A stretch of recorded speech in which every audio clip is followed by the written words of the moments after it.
bem com vocês? Relembrando aqui, estamos no nosso curso de Preservação, Restauração e Recuperação Física do Acervo. Hoje nós vamos conversar sobre a competência número 4, que é executar um plano de conservação e preservação do acervo, que a gente chama de preservação, quer dizer, mais precisamente sobre conservação preventiva do acervo, lembram?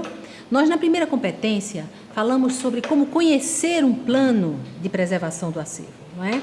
Mas hoje, nós vamos aprender como executar esse plano, ok? Para dar mais dinâmica e mais riqueza a esta competência, eu convidei um colega, Antônio Montenegro, da Fundação Joaquim Nabuco, arquiteto. Antônio Montenegro dirigiu o Museu do Nordeste, também coordenou o Laboratório de Restauração e Conservação, tem uma larga experiência sobre conservação preventiva e poderá nos dar muitas informações sobre plano de conservação preventiva, sobre preservação de acervos. Então, eu vou perguntar para ele, eu acho que vai ser muito interessante para a gente, vai trazer muita novidade, muita coisa boa para a gente, sobre conservação preventiva. E principalmente nessa nova fase dessa competência, que é já mais sobre a execução desse plano, né? Como executar todas as ações, todos os programas, o passo a passo dessa competência, certo? Então, Antônio, o que você poderia dizer para os nossos alunos de como executar um plano de conservação preventiva? Bom, na competência anterior, em que vimos o que é um plano de conservação preventiva, a gente conheceu os diversos elementos que o compõem. Não é? E nessa competência a gente vai conversar sobre a execução desses planos. Né? Então, a execução de um plano de conservação preventiva a gente pode estruturar ele em três fases, em três etapas. A primeira etapa, que a gente chamou de dossiê, onde a gente vai reunir todas as informações necessárias sobre aquele problema que a gente quer enfrentar, né? Que é exatamente... No caso, a conservação do acervo. Exatamente, a conservação de uma quantidade razoável de acervo, né? Porque a gente tem que pensar sempre que as bibliotecas e as unidades de informação dispõem, em geral, de uma quantidade bastante grande de acervo. Volume de um volume, livros, obras, de um modo geral. Então, os diversos elementos que compõem esse problema, as partes do problema, para conhecê-lo bem e poder propor soluções para ele. Então, a primeira fase se chama dossiê, onde a gente faz os levantamentos necessários para conhecer isso, né? Conhecer o problema. Basicamente, a gente imaginando um problema hipotético, né? A gente teria três elementos que podem compor esse problema. Podem haver outros específicos de cada instituição, mas os três básicos seriam esses. O edifício, problemas relativos ao edifício, problemas relativos ao acervo em si e problemas relativos ao fator humano, tanto do ponto de vista da equipe, de funcionários, de técnicos, etc., quanto do ponto de vista do usuário, do público, do prestador de serviços, público em geral. Então, o que é que significa a gente conhecer isso? A gente fazer todos os levantamentos necessários. Por exemplo, quanto ao edifício, conhecer as suas dimensões, as dimensões da sala de guarda, as dimensões da sala de atendimento. Né? Conhecer as condições climáticas, principalmente as condições climáticas, é um aspecto, como a gente já viu em outras competências. Se o edifício é arejado, se não é, se é muito úmido, se ele é muito quente, né? Enfim, conhecer essas características, se ele dispõe de equipamentos de climatização, se ele não dispõe, né? Isso tratando do edifício como um todo, mas principalmente tratando da sala de guarda do acervo, onde realmente o acervo fica guardado e onde ele permanece por mais tempo, né? Depois, com relação ao acervo em si, né? Então, estado de conservação, quantidade, origem, histórico desse acervo, tudo isso são elementos que contribuem para a formulação do plano. Né? Que mais sobre o acervo? Os materiais que os compõem. É claro que numa biblioteca, esses materiais, em 95% dos casos, vão ser papel, né? Basicamente, papel, papelão, ou coisas afins, mas existem outros Tipo de acervo. Uma como... biblioteca não só tem livros. Exatamente, exatamente. Então, discos, fotografias, o que mais?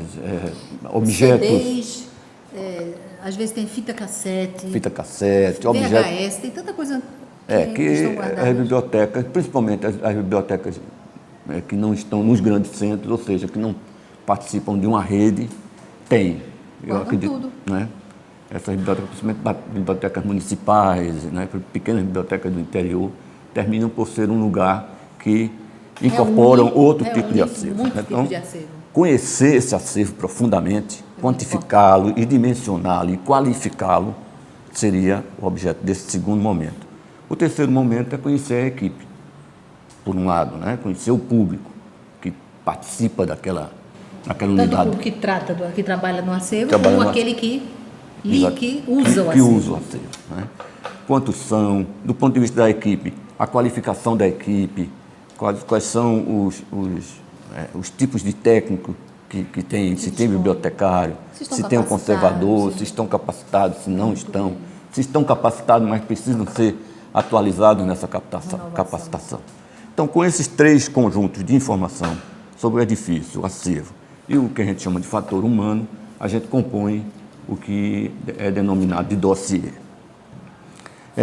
O dossiê subsidia um segundo momento, que é a questão do diagnóstico, né?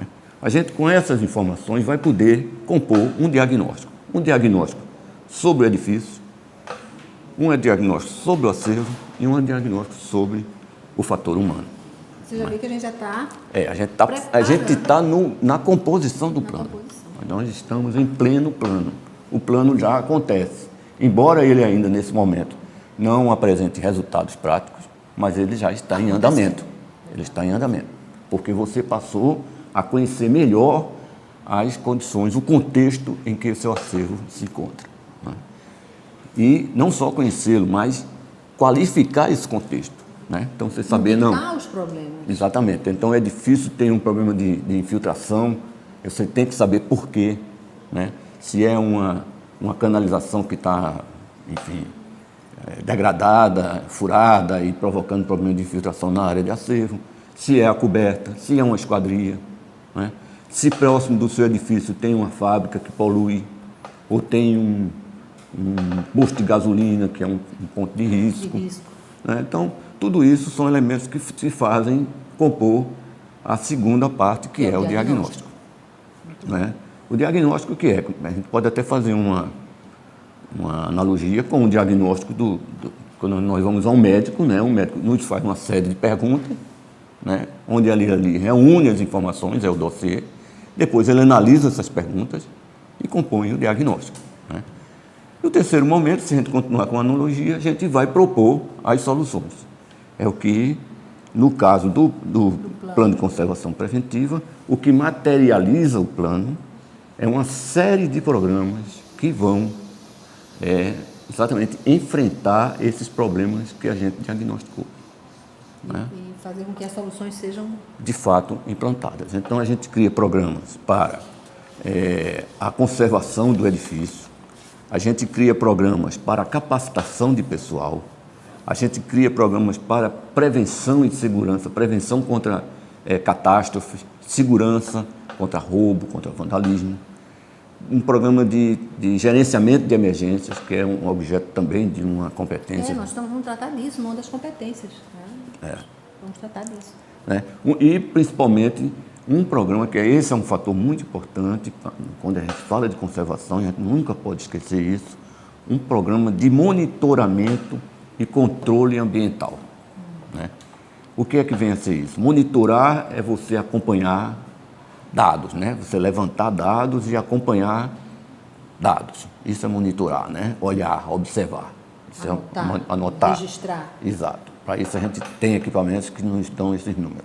E controlar o clima nas áreas de guarda e conservação de acervo, né? Então, por quê? Porque é sabido que altas temperaturas, altas taxas de umidade, altos índices de poluição, né? Iluminação solar. Iluminação solar e mesmo iluminação artificial, mal projetada, mal instalada, são extremamente prejudiciais ao acervo, porque são fatores que trabalham incansavelmente, sem interrupção, 24 horas por dia, desgastando os materiais. Então a gente precisa controlar isso a partir de um monitoramento. A gente sabe como a gente vai encontrar soluções, como controlar esse fator tão importante que é a questão do clima e do ambiente. Eu, como técnico da biblioteca, penso no programa, digo, olha, tem um programa aqui para o edifício, um programa para o acervo e um programa de capacitação da equipe. Eu entrego para o meu diretor o programa que eu idealizei, ele vai, implanta e acabou, termina o programa? Não, de modo algum. Um programa, como o nome já diz, né, por isso que a gente não chama de projeto, um programa tem uma continuidade. Entendeu? Em primeiro lugar, ele não deve ser feito, como você caricaturou aí, eu sei que de propósito, não deve ser feito por uma pessoa só, e sim por uma equipe, né, porque é da reunião dos vários conhecimentos, né, do conhecimento de um bibliotecário, de um técnico em biblioteca, conhecimento de um técnico em segurança, de um especialista na questão de pragas, por exemplo, de um arquiteto, enfim, de um gestor, né? Então, desses vários conhecimentos é que surge um bom plano de conservação, né? Isso num momento. No segundo momento, ele não pode ter, depois de implantado, depois de colocado em execução, ele não se encerra. Pelo contrário, a filosofia dele está no DNA dele, que ele permaneça e que ele vá se aprimorando mais e mais, e o que se vê mais à frente, depois da implantação e depois de vários momentos de avaliação, né, e de feedback, é que os resultados são cada vez melhores e os investimentos cada vez menores. É que então, vejam alunos que o quanto é importante a continuidade dos programas, o quanto eles têm que ser avaliados, reavaliados, o quanto as equipes têm que ser capacitadas e também serem reavaliadas e atualizados os seus conhecimentos, o quanto o trabalho em equipe e multidisciplinar é importante, e vejam como o papel do técnico em biblioteca é importante no sentido de que ele está ali, suscitando e provocando essa discussão junto com os seus gestores, junto com os coordenadores, para que esse trabalho seja sempre um trabalho dinâmico e não fique estacionado, nem cada um na sua zona de conforto, acomodado e o acervo sendo meio que esquecido nas instituições. Então é para isso que nós estamos aqui, para que a gente faça com que a discussão seja sempre atualizada, dinâmica. E eu acho que foi interessante essa conversa que a gente teve com o Antônio, agradecemos a Antônio a participação. E na próxima competência a gente tem mais assunto para conversar. Obrigado e até a próxima.